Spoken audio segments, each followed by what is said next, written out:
നമ്മൾ ഓർക്കണം, ഒരിക്കലും തന്നെ ഇവിടെയുള്ളത് ബാക്കിയാവുകയില്ലെന്ന ചിന്ത നമ്മുടെ കൽബിൽ വേണം. ഞാൻ ഈ നാട്ടിലും പരിസരങ്ങളിലുമുള്ളവരോട് പറയുന്നു, നമ്മുടെ നാട്ടിലെ പള്ളികൾ, നമ്മുടെ നാട്ടിലെ മദ്രസകൾ അത് പുരോഗമിപ്പിക്കാൻ വേണ്ടി നമ്മൾ ശ്രമിക്കണം. നമ്മുടെ നാട്ടിലെ മദ്രസകൾ, അവിടെ പഠിപ്പിക്കുന്ന മുഅല്ലിമീങ്ങൾക്ക് ഭക്ഷണം കൊടുക്കാൻ നമ്മൾ മുന്നിലുണ്ടാകണം. അവർക്ക് ചായ കൊടുക്കാൻ നമ്മൾ മുന്നിലുണ്ടാകണം. അതിന് ജിബ്രീൽ അലൈഹിസ്സലാം വന്ന് ചായ കാച്ചൂല, അതേ മീകായിൽ വന്ന് ചായ വിളമ്പൂല, ജിന്നുകൾ വന്നിട്ട് മദ്രസയിൽ പഠിപ്പിക്കൂല. പഠിപ്പിക്കുന്ന മുഅല്ലിങ്ങൾക്ക് ചായ കൊടുക്കാൻ നമ്മുടെ നാട്ടിലുള്ള സ്ത്രീകളും പുരുഷന്മാരും മുന്നിലുണ്ടാകണം. അതുപോലെ അവർക്ക് ഭക്ഷണം കൊടുക്കാൻ നമ്മൾ മുന്നിലുണ്ടാകണം. നമ്മുടെ മദ്രസകൾക്ക് പെയിന്റ് ചെയ്യാൻ നമ്മൾ കാശുണ്ടാക്കണം. നമ്മുടെ മദ്രസകൾ പുരോഗമിപ്പിക്കാൻ നമ്മൾ പരിശ്രമിക്കണം. മദ്രസയിലെ മുഅല്ലിങ്ങൾക്ക് ശമ്പളം കൊടുക്കാൻ നമ്മൾ തിരിയണം. അതിന് നമ്മൾ തന്നെ അള്ളാഹ് തരുന്നതിൽ നിന്ന് ചെലവഴിക്കണം. എന്തെല്ലാം ചെലവ് നമ്മൾ സഹിക്കുന്നുണ്ട്, എടുക്കുന്നുണ്ട്. സുബ്ഹാനല്ലാഹ്, ഒരു കല്യാണത്തിന് ലക്ഷങ്ങൾ ചെലവഴിക്കുന്നുണ്ട്.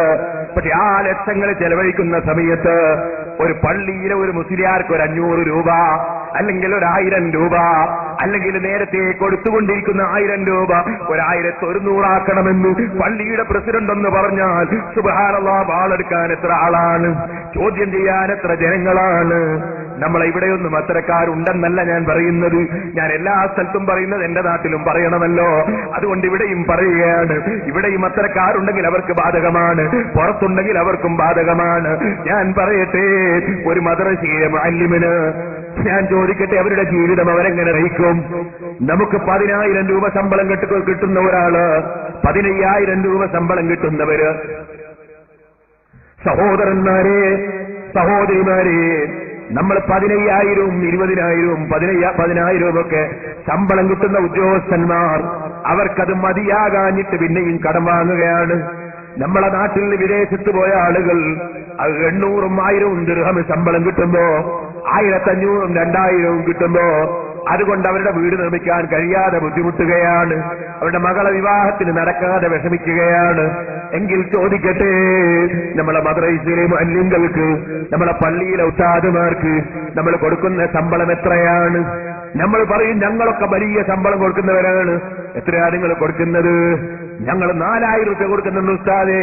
4000 രൂപ കൊണ്ട് എന്ത് കിട്ടും സഹോദര? 4000 രൂപ കൊണ്ട് ഒരു കുടുംബം ജീവിക്കാൻ കഴിയോ?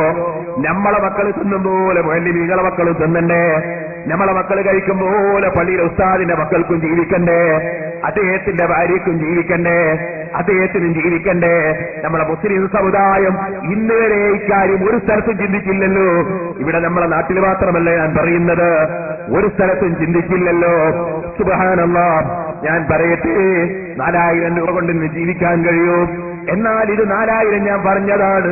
നമ്മളെ മദ്രസ കമ്മിറ്റികളിലൊക്കെ പോയി കണക്കെടുത്ത് നോക്കിയാൽ സുബ്ഹാനല്ലാഹ് 1500 കൊടുക്കണമെന്ന് പറഞ്ഞാൽ ചിലപ്പം പ്രസിഡന്റ് ബോധം കെട്ടി വീഴും, സെക്രട്ടറി അപ്പുറത്തതാ തലവേദനയാകും. അങ്ങനെയല്ലേ നമ്മളുടെ പല സ്ഥലത്തുമുള്ള അവസ്ഥ? ചോദിക്കട്ടെ, നമ്മുടെ സമുദായത്തിൽ ഇൽമു പഠിച്ച ജനങ്ങൾക്ക് അവർക്കും ജീവിക്കണ്ടേ? അവർക്ക് ജീവിക്കാനുള്ള വകുപ്പ് സമുദായം കാണുന്നില്ലെങ്കിൽ ഇനി അടുത്ത ഭാവിയിൽ ഇൽമു പഠിക്കാൻ ആളുണ്ടാകുമോ? എല്ലാ ദിവസവും തകർന്നുപോയി ഉസ്താദേ, നമ്മളെ ദർസ് എന്തായാലും നമുക്കിവിടെ ഉണ്ടാകണം. എല്ലാവർക്കും പറയാനുള്ളത് ദർസ് വേണമെന്നാണ്. പക്ഷേ ദർസ് നടത്തണമെങ്കിൽ ആരെയാ കിട്ടാത്തത്? മുദരിസന്മാരെ അല്ല കിട്ടാത്തത്, മുത്തഅല്ലിമീങ്ങളെയാണ്. എന്താ കിട്ടാത്തത്? ഓരോ മുത്തഅല്ലിമും ശ്രദ്ധിക്കുകയാണ്. എന്റെ ബാപ്പ ഓടിപ്പടിച്ച് മുദരിസായിട്ട് എത്രയാ ശമ്പളം? സുബ്ഹാനല്ലാഹ്, 12 കൊല്ലം പഠിച്ചിട്ട് ഉസ്താദേ, അതെ കുറെ കൊല്ലം ദർസും നടത്തിയിട്ട് ഇപ്പോഴും 5000 തികഞ്ഞിട്ടില്ലല്ലോ, പിന്നെ ഞാൻ എന്തിനു പോകണമെന്നാണ് ചെറിയ മക്കൾ ചിന്തിക്കുന്നത്. ഈ ചിന്തയ്ക്ക് കാരണക്കാരാരാണ്? നമ്മുടെ സമുദായമല്ലേ? ചോദിക്കട്ടെ, നമ്മുടെ ജീവിതത്തിന് നമ്മൾ ധാരാളം ചെലവഴിക്കുമ്പോ എന്തുകൊണ്ട് നമുക്ക് സ്വന്തം മക്കൾക്ക് ഫാത്തിഹ പഠിപ്പിക്കുന്നവർക്ക്, സ്വന്തം മക്കൾക്ക് ഖുൽ ഹുവല്ലാഹു അഹദ് പഠിപ്പിക്കുന്നവർക്ക്, സ്വന്തം മക്കൾക്ക് അല്ലാഹുവിനെ പറ്റി പഠിപ്പിക്കുന്നവർക്ക്, സ്വന്തം മക്കൾക്ക് അതാ റസൂലുള്ളാഹി സ്വല്ലല്ലാഹു അലൈഹി വസല്ലമ തങ്ങളെ കുറിച്ച് പഠിപ്പിക്കുന്നവർക്ക്, സ്വന്തം മക്കൾക്ക് ഖുർആൻ പഠിപ്പിക്കുന്നവർക്ക്, സ്വന്തം മക്കൾക്ക് ബാപ്പ ആരാണെന്ന് പഠിപ്പിക്കുന്നവർക്ക്, ഉമ്മ ആരാണെന്ന് പഠിപ്പിക്കുന്നവർക്ക് നമുക്കൊന്ന് നന്നായി കൊടുത്തുകൂടെ? പക്ഷേ കമ്മിറ്റിയുടെ മെമ്പർമാരെയും പ്രസിഡന്റിനെയും സെക്രട്ടറിയും പറഞ്ഞിട്ട് കാര്യമുണ്ടോ? ഒരു ജനറൽ ബോഡി വിളിച്ചാൽ പോലും ആരോഗ്യമുള്ളവൻ ജനറൽ ബോഡിക്ക് വരൂല, യോഗത്തിന് വരൂല. അതൊക്കെ വേറേതോ കക്ഷികളെ കാര്യമാണെന്ന തോന്നലാണ്. ചോദിക്കട്ടെ സഹോദരന്മാരെ, നമുക്ക് അല്ലാഹുവിന്റെ ദീനിനോട് കടപ്പാടൊന്നുമില്ലേ? അത് വെറും പ്രസിഡന്റും സെക്രട്ടറിയും ഖജാൻജിയും അങ്ങനെ നാലാളെ കടപ്പാട് മാത്രമാണോ?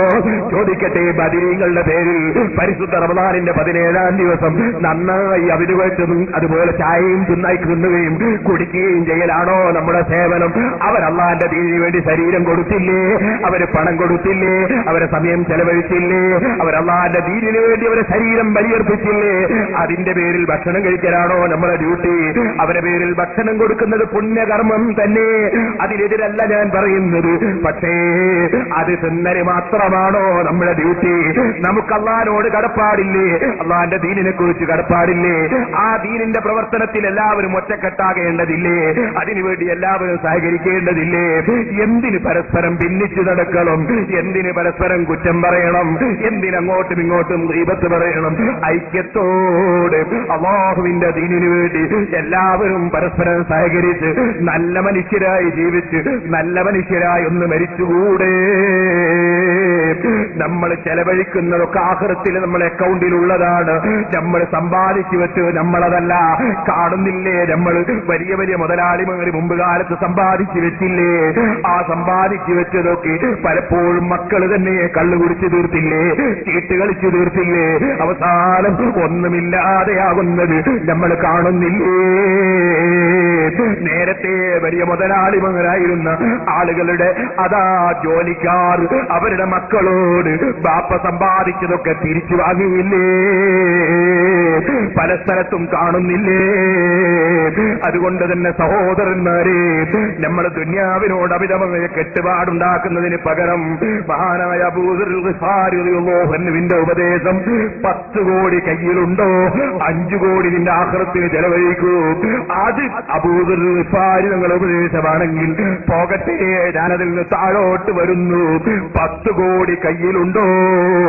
1 കോടിയെങ്കിലും അല്ലാഹുവിന്റെ അടുക്കൽ എനിക്ക് ഉപകരിക്കുമെന്ന് ഉറപ്പുള്ള നിലക്ക്, ആഖിറത്തിൽ ഉപകരിക്കുമെന്ന് ഉറപ്പുള്ള നിലക്ക്, അതാ ഉറപ്പായും എനിക്കത് ആഖിറത്തിൽ ഉണ്ടാകുമെന്ന നിലക്ക് ഒരു ലോകമാന്യവും മനസ്സിൽ തോന്നാതെ അതേ അല്ലാഹുവിന്റെ തൃപ്തി മാത്രം ലക്ഷ്യം വെച്ച് നീയൊന്ന് കൊടുക്കൂ.